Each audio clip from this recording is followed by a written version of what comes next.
What's up, YouTube? The Cursed back here again. I'm going to be doing a little bit of a different video than I normally do, but I'm going to go through every guitar in my collection from the very first instrument that I ever got to the very latest one that I got just a couple weeks ago. I will go through, talk a little bit about the instrument, maybe where I got it from, some of the hardware, pickups, upgrades I've done to it, you know, guitar nerd shit.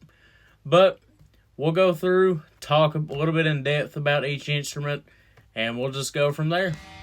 Alright, first up, now this one was a Christmas gift from my mom and dad many years ago. And it's in this raggedy ass case. This was my very first guitar. An Epiphone SG Special 2 in cherry red. I was a huge fan of Black Sabbath and AC/DC. Tony Iommi and Angus was both an inspiration, so obviously I had to get a SG of some sort. 22 fret neck, rosewood fretboard. This thing is in dire need of repairs. The electronics inside needs redone. It needs a neck pickup, needs a new nut. But this guitar, it's killer. I'll still break it out from time to time and play a little bit of Sabbath. But that's it. Epiphone SG Special 2 Cherry Red. My very first guitar that started it all. Guitar number 2 is this Rhodes V copy that I've been working on for the past couple months now. I just got it finished up with the blood splatter and making the new pickguard for it. This is a 22 fret neck with a rosewood fingerboard. There's the Rat Guitars logo. That is the branding me and my buddy has started doing the custom guitars under. Get a little up close of the blood splatter. Pickups are Duncan designed Invaders, and there is the custom pickguard I made for it. At the moment it is just one volume, one bridge pickup. The neck pickup is not wired, it's just in there to fill the cavity. But yeah, I'm really happy with the way this one turned out. It is a great playing guitar, and this one is currently set up in C standard. Nothing really much more to say about this one, so let's go ahead and head over to the third one. And here we have the guitar that kickstarted my love for BC Rich. This is a BC Rich Bronze Series Warlock, 24 fret neck, rosewood fingerboard. It's got the stock tuners. Nothing really too special as far as upgrades, but this one is beat to shit. I've used this guitar a lot, I've traveled with this guitar a lot, and there's not one point on this guitar that isn't chipped or damaged. There's a lot blood splatter on the top, one skull knob, one bridge pickup. The neck pickup is just a EMG copy that's just in there to fill the cavity. But yeah, I really do like this guitar and would like to end up using it on one of our recordings, but don't know when I will get around to doing it. This one is also set up in C standard. Most of the guitars in this video set up in C standard. But yeah, it's definitely a chug machine, that's for sure. That about wraps it up with this one. Let's go on to the next guitar, which will be a Strat. And now we are on to this piece of shit. This is what I like to call the Bastard Caster. It has a Squire Classic Vibe neck, which you won't even be able to tell unless you look at the back. It has a Corbin branded Strat body. Really too interesting, like it's not a Fender body or anything, it's just a cheap knockoff. It's got the stock tuners, and if you can barely even see it there, it says Fender Bastard Caster, both made in masking tape. But yeah, this is a really nice punk guitar. That's mainly what I use it for. In the bridge position, there is a 1970s DiMarzio PAF humbucker. I ended up routing out this pickguard to fit a humbucker. It was a triple single coil pickguard. It's got a Fender 6-point tremolo. However, I did end up replacing the bar to one a little bit nicer than what was on it originally. Down here we have a mini toggle and a 3-way switch. They're just in there for display. It is a one pickup guitar, one volume, one bridge humbucker. But as you can see, it has been beat to shit. Still love this guitar. I mean, it's definitely had its better days. But it's a Strat. They're made to take the abuse, and this one has had its fair share of it over the years. But it's held up. Here's one of my favorite guitars in the entire collection. This is a 1991 Platinum Series BC Rich Bitch with the oversized reverse headstock. It is a killer guitar. Now this thing does need a lot of work. As you can see, the horns are pretty chipped up. This one has been used a lot. This thing really could stand for some new wiring. It's still got the stock pickups in it, which are actually quite nice. They're the BC Rich BDSM pickups. Kaler tremolo, which is broken at the moment, so it needs repaired. All the electronics inside needs repaired. The pickups seem to be fine, but I would like to replace them eventually. I have plans to do a whole new wiring job on this guitar, but that'll be a future project. There's a 24 fret neck, rosewood fingerboard, reverse headstock, stock tuners. This is a killer guitar, like I said. This was my main for a while, but it has since been put on the back burner due to all the problems it has. But as with age, things needs work, but we'll get to that eventually. And now we are on to another BC Rich. This one is a project at the moment. This is a 1987 Platinum Series Warlock in glitter rock white. Don't know if it's going to be able to pick up the finish. Oh, there it goes. A little bit. You can see it a little bit. This guitar originally had a Kaler tremolo in it. I ended up having to take it out to put it back in another guitar that I sold. It has one bridge humbucker and one volume knob. Pretty simple setup. It has a Seymour Duncan Invader. Probably one of my all-time favorite pickups. Same as the bitch, it is a 24 fret neck, rosewood fingerboard. This one does not have the reverse headstock, but it still has the oversized stock tuners. Yeah, this one also needs a lot of work. It needs the electronics redone in it too. This one is not near as bad a shape as my bronze Warlock. I've actually took pretty decent care of this one over the years.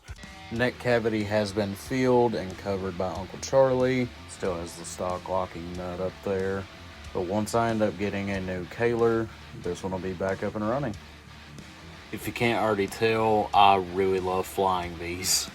But this one has a very unique story to it. This is a kit guitar that me and my buddy had built about 5 years ago.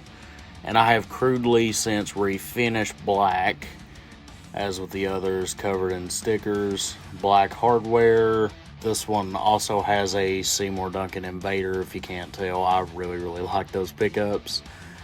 But you can kind of see the original finish poking through. It was stained a really nice reddish purple color, and it has since started to wear off. Kind of dig the vibe. I like it, so I'm probably not going to refinish it. I'll just let it do its thing over time. I like to call this one the Cryptid Flying V, mainly because of the cryptid stickers, as well as it just kind of fits the vibe of the whole guitar. The neck is a Korean-made 80s reverse headstock. This one is also branded Rat, same as the other one. The original neck ended up getting destroyed, so this was not the original neck that came on it. But I actually end up liking this neck better, so all in all, it was kind of a win-win situation. Neck pickup, once again, is just there to fill the cavity. It is a one volume, one bridge humbucker. This guitar has ended up becoming one of the main recording guitars and is currently in drop B. If you head over to the HYMN of Mourning YouTube channel and listen to our newest song, Nail Bomb, this is the guitar that I used for those recordings. And here's the last Flying V that I still own. This is a Epiphone Goth Flying V, 22 fret, rosewood fingerboard, Grover tuners, Roman numeral on the 12th fret. This guitar was my main recording guitar for years. but it has since been replaced with another guitar that you will see later on in this video. Some of the matte finishes turned to gloss. It has been heavily used. This one is all stock with both pickups, surprisingly. Everything functions as it should. Could use a new input jack, but that'll be later on. The only mods I've done is I got these new top hat knobs for it and replaced the solid black ones. But it does have the Grover tuners, which came stock. This is a killer guitar. This is one I'll probably never part with. Even if it sits in a case for years, I just can't get rid of this guitar. And here's the only Les Paul I have in the collection. This is a 1970s lawsuit era, made in Japan, Mardan Les Paul copy. And when I say this thing is heavy, this thing is an absolute cinder block. It is a phenomenal guitar nonetheless, but it is definitely a backbreaker. Double binding body, sunburst finish. This one has been heavily modified even before I got this guitar. It is a one pickup, nothing in the neck as usual, just there for filler. One volume, one bridge humbucker, keeping it simple. But the pickup came out of a 90s Epiphone Flying V, so it's got some grit to it. Despite being so heavy, this guitar is really fun to play. Don't use it as often, but I still like to break it out every once in a while and play some classic sludge on it. This thing has definitely seen better days, but considering it is 55 years old, it's actually held up very well. It's got its fair share of buckle rash, it's got chips, it's got dings, the binding's broke in some spots, but I feel like it just gives it character. 22 fret bolt-on neck with a rosewood fretboard. Now I know you all are sick of seeing this guitar on the channel, but I can never make up my mind what the fuck I want to do with it. So, ended up doing the blood splatter, same as the Rhodes V. Not really going to go too in depth. 2-point tremolo, 24 fret neck, Amaranth fingerboard. This is just your standard JS22 dinky. Also done the matching blood splatter for the headstock. Not going to go really too in depth of this guitar because there's not really much that can be said about it.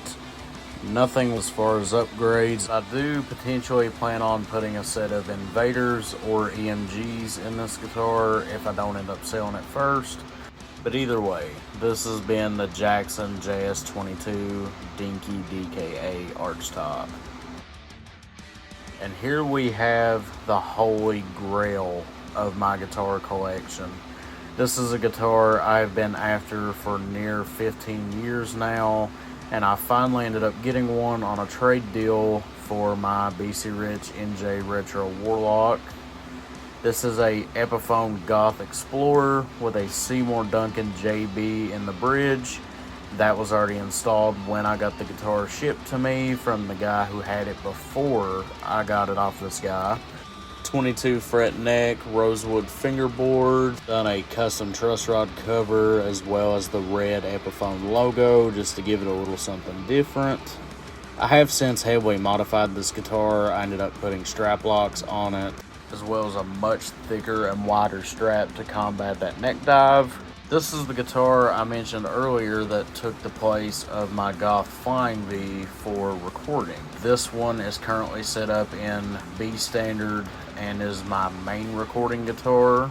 The black and red vibe is also another thing I love about this guitar. Plus, I'm just a huge fan of Explorers. So this is honestly probably my dream guitar. If I could have one custom built, it would be one of these, hands down. This is a killer sludge machine, and if I could only keep one guitar from my collection, it would be this one, no questions asked. We have made it to the end of the video, ending it with the only bass I still have. This is a BC Rich WMD Widow 5-string. I'd picked this one up from a local guitar shop many years ago for a really good deal. Has the stock Grover tuners, 24 fret neck, ebony fretboard, I believe. I may be wrong on that. Active pickups. This thing is killer.